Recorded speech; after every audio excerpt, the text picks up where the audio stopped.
वेद और पुराणों में उल्लेख मिलता है, अप्सरा सबसे सुंदर और जादुई शक्तियों से संपन्न होती थी। यह गंधर्व लोक में रहती थी। ये देवलोक में नृत्य और संगीत के माध्यम से देवताओं का मनोरंजन करती थी। देवराज इंद्र ने सिंहासन की रक्षा के लिए अनेक बार संत तपस्वियों के कठोर तप को भंग करने के लिए अप्सराओं का इस्तेमाल किया था। अप्सराओं के ऐसे इस्तेमाल के चलते धरती पर अप्सराओं से उत्पन्न लोगों का वंश चला। चलिए जानते हैं कैसे अप्सराओं ने मनुष्य जाति का इतिहास बदला। अगर आप इस चैनल पर नए हैं तो आगे बढ़ने से पहले चैनल को सब्सक्राइब करना ना भूलें। एक और जहां उर्वशी और मेनका ने पुरुरवा के वंश को आगे बढ़ाया था, वहीं पुंजिक स्थला ने वानर वंश को नया आयाम दिया था। माता अंजनी से हनुमान जी के जन्म की कथा तो सबने सुनी है, लेकिन बहुत कम लोग जानते हैं कि माता अंजनी इंद्र के दरबार में पुंजिक स्थला नामक एक अप्सरा थी। पुंजिक स्थला ने तपस्या करते हुए तेजस्वी ऋषि के साथ अभद्रता कर दी। गुस्से में आकर ऋषि ने पुंजिक स्थला को श्राप दे दिया कि जा तू वानर की तरह स्वभाव वाली वानरी बन जा।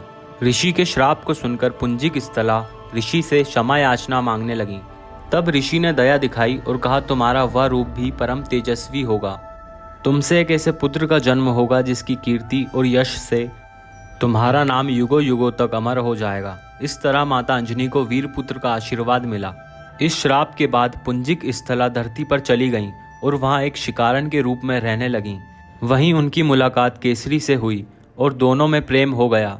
दोनों ने विवाह किया। केसरी और अंजना ने विवाह कर लिया, परंतु संतान सुख से वंचित थे। फिर मतंग ऋषि की आज्ञा से माता अंजनी ने तप किया। तब वायु देवता ने अंजना की तपस्या से प्रसन्न होकर उन्हें वरदान दिया कि तुम्हारे यहाँ सूर्य एवं अग्नि समान तेजस्वी और महाबली पुत्र होगा। पवन देव की कृपा से पुंजिक स्थला को एक पुत्र मिला, जिसका नाम अंजनय रखा गया और आगे चलकर बजरंगबली और हनुमान के नाम से प्रसिद्ध हुए। घृताची प्रसिद्ध अप्सरा थी।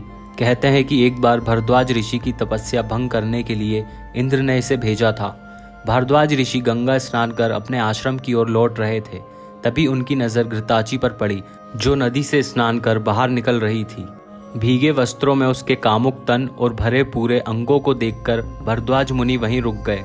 उन्होंने अपने नेत्रों को बंद कर खुद को नियंत्रण करने का प्रयास किया, लेकिन ऐसा करने में वे असफल रहे। आंखें खोलकर वे उसके रूप और सौंदर्य को निहारने लगे।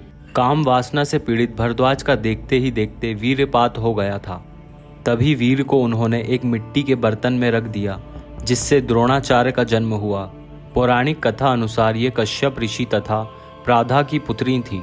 पौराणिक मान्यता के अनुसार घृताची ने कई पुरुषों के साथ समागम किया था।